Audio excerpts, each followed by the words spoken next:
ডাক্তারবাবু বাড়ি আছেন নাকি? ডাক্তারবাবু, চিল্লাচিল্লি না করে চলে আসুন।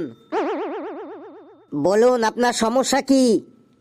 সমস্যা তো অনেক, কিন্তু কোনটা দিয়ে শুরু করব বুঝতে পারছি না। ধীরে সুস্থে যে কোনো একদিক থেকে সমস্যাগুলি বলতে শুরু করুন। কি আর বলবো ডাক্তারবাবু, জুতো না পরলে পায়ে মাটি লেগে যায়, ছাতা না নিলে মাথায় রোদ লাগে, ফ্যান না চালালে গরম লাগে, আবার ফ্যান চালালে মিটারের বিল বাড়ে, আইসক্রিম খেলে ঠান্ডা লাগে। ভীষণ সমস্যা ডাক্তারবাবু, ভীষণ সমস্যা। আপনার সমস্যা মেটানোর জন্য যে ডিগ্রির দরকার সে ডিগ্রি আমার কাছে নেই। আপনি ভাগুন এখান থেকে। এরপর কে আছেন চলে আসুন। বলুন কি হয়েছে আবার? ডাক্তারবাবু, আমার পায়ের ব্যথা তো সারল না।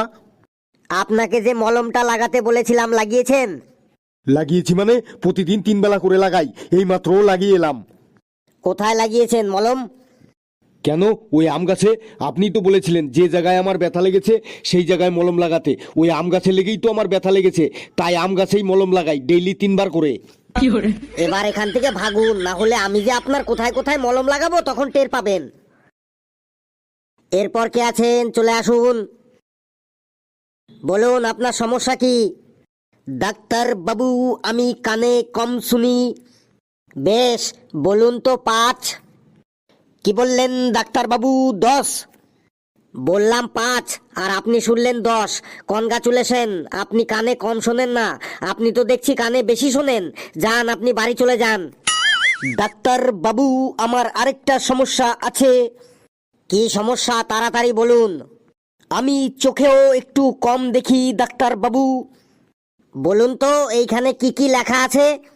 ডাক্তার বাবু, ওইখানে একটা মই আছে, আরেকটা বড়শি আছে। ওটা আপনার চোখের প্রবলেম না, ওটা আপনার শিক্ষার অভাব। চোখ ঠিকই আছে আপনার, শুধু একটু পড়াশোনা করবেন তাহলেই হবে। যান, বাড়ি চলে যান। এরপর কে আছেন চলে আসুন। কি হয়েছে বাবু তোমার? ডাক্তার বাবু, ওর মাড়ির দাঁতে পোকা ধরে গেছে। বুঝেছি, ওর মাড়ির দাঁতটা তুলে বার করতে হবে। ডাক্তার বাবু, আপনি বিনা ব্যথাতে দাঁত বার করতে পারবেন? না বাবু, বিনা ব্যথাতে দাঁত বার করা সম্ভব না। দাঁত বার করার সময় অল্প একটু একটু ব্যথা তো হবেই। আমি পারি বিনা ব্যথাতে দাঁত বার করতে। সেটা আবার কিভাবে দেখি তো বেটা? এই দেখুন, বিনা ব্যথাতে দাঁত বার করে দিয়েছি। তুমি তো শুধু একটা বাচ্চা নও বাবা, তুমি একটা জিনিয়াস বাচ্চা। নাও এই ওষুধটা, দিনে 3 চামচ খাবে। চামচ কিভাবে খাবো ডাক্তার বাবু? চামচ খেলে তো আমার গলায় আটকে যাবে।